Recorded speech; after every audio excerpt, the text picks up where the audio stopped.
making conclusions from your two-way tables. So for every single conclusion, you need to make a fraction with a part over the total, okay? So for all of these, we know we're gonna start all three of them with fractions, so I can go ahead and put the fraction line.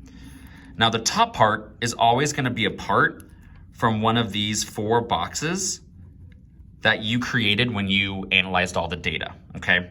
One of those four numbers will always be the top part of your fraction, and one of the totals that you added up at the end will always be one of your denominators. It's always gonna be a part over the total. So it doesn't matter which of the four numbers you choose right now. So for now, I'm gonna choose 5 points. And I'm gonna choose the 6. And since that's one of those four on the inside that I created, I'm gonna put that on top as my part.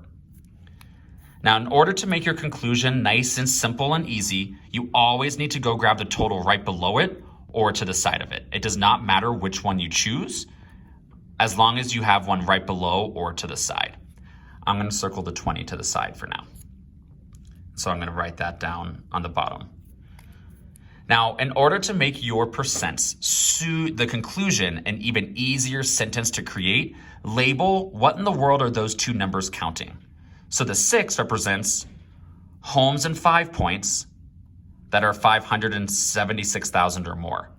So over here, I'm gonna label the 6 as 5 points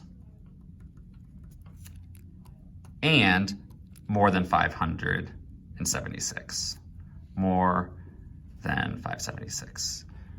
You'll want to give yourself little labels for each number. It's gonna make the conclusion a lot easier to do. Now the 20 is a total of the 5-point homes. So total 5-point homes that we analyzed in that spreadsheet. Now we're ready to turn this into a percent. And we're always going to divide it and then times 100. 6 divided by 20 times 100. And when I brought that to my calculator, 6 divided by 20 times 100 gave me 30%. So now we're ready to make our conclusion, turn this into an actual sentence.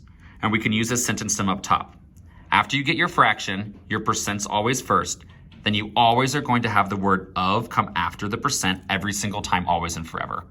So the percent you got of, then tell me what total did you pick for your fraction? For here, we picked total 5-point homes. So I'm gonna say 30% of 5-point homes. After percent is always of, and then whatever total you chose, 5-point homes. And then tell me, what do we know about those 5-point homes? So after the total, you're gonna put R, and then tell me which part you chose.